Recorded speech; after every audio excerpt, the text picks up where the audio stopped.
Russian regiments are organizing large-scale mechanized attacks less and less frequently, running out of armored vehicles but equipped with fresh infantry. The Russians are increasingly attacking on motorcycles, ATVs, or on foot. So it's worth paying attention to when and where Russian forces deploy their few and increasingly scarce tanks, infantry fighting vehicles, and armored personnel carriers. The targets of these rare mechanized attacks are among Russia's primary objectives as its broader war in Ukraine enters its 40th month. Unsurprisingly, the city of Kostiantynivka is one of those objectives. Frustrated in their attempts to directly attack the fortress city of Pokrovsk in eastern Ukraine's Donetsk Oblast, Russian forces are attempting to flank Pokrovsk by bypassing Kostiantynivka, 40 kilometers to the northeast. They are willing to risk some of their armored vehicles for the chance to capture Kostiantynivka.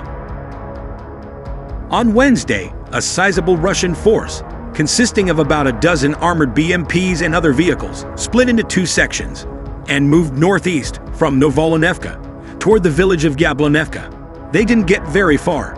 Ukraine's 36th Marine Brigade and the 12th Azov Brigade spotted the approaching vehicles and attacked them with drones and possibly other munitions. When the smoke cleared, half or more of the vehicles were burned. Wednesday's attack was one of several in the region. All failed. Russian forces attacked Ukrainian defense forces positions near Predtokin, Bilohora, Oleksandr Shultin, and Yablonivka, according to the Ukrainian Center for Defense Strategy. Ukrainian units prevented the tactical positions from being damaged. However, the enemy continues to build up strength for further attacks, the CDS noted, and at least one analyst is not optimistic that the Ukrainian defense line will hold. Russia may lack armored vehicles, but it has reserve infantry thanks to a strong recruitment pool, fueled in part by generous enlistment bonuses. Although the Russian military is gradually recruiting 30,000 new infantrymen each month, more than enough to replace permanent losses from Ukrainian actions and build several new units, the Ukrainian military is still struggling to recruit the 80,000 new infantrymen needed to equip its existing brigades. With its current resources, Ukraine is unlikely to win. Tataragami claims Russia will likely capture Pokrovsk and Kostiantynivka, and Kupiansk is also at risk, Tataragami added, without specifying when Russia would capture these cities.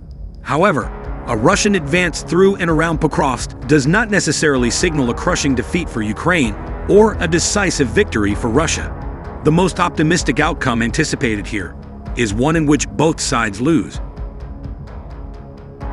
Tataragami explained, Russia's realistic goal may no longer be outright occupation, Tataragami added, but rather rendering Ukraine unfit as a functioning state, weakening its economy, depopulating its cities, and accelerating long-term socio-political collapse.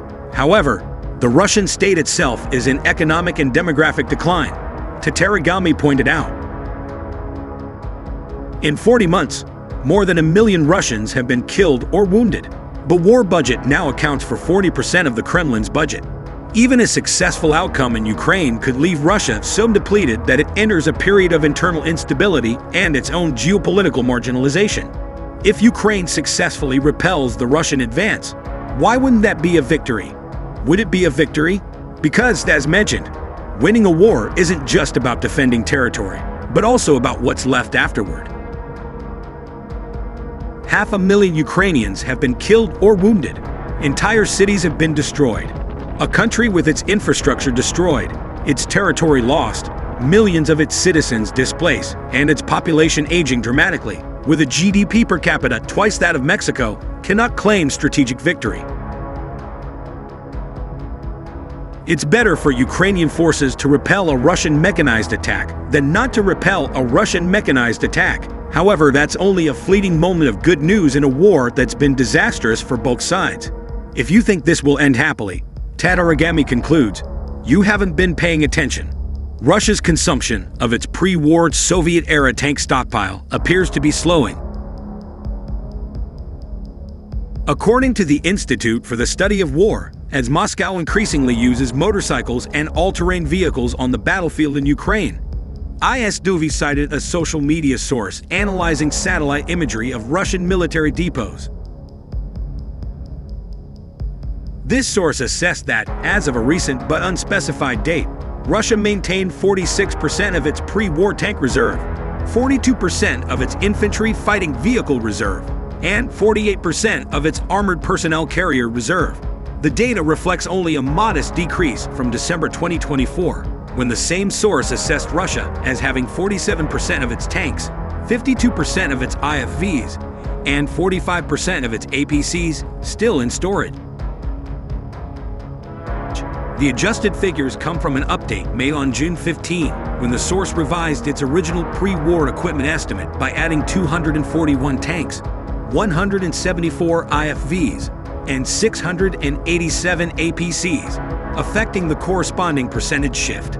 The same source reported that most of the vehicle reserve had been withdrawn from 8 major Russian depots. Based on this trend, the source concluded that Russia would likely exhaust its remaining armored vehicle reserve by the end of 2025.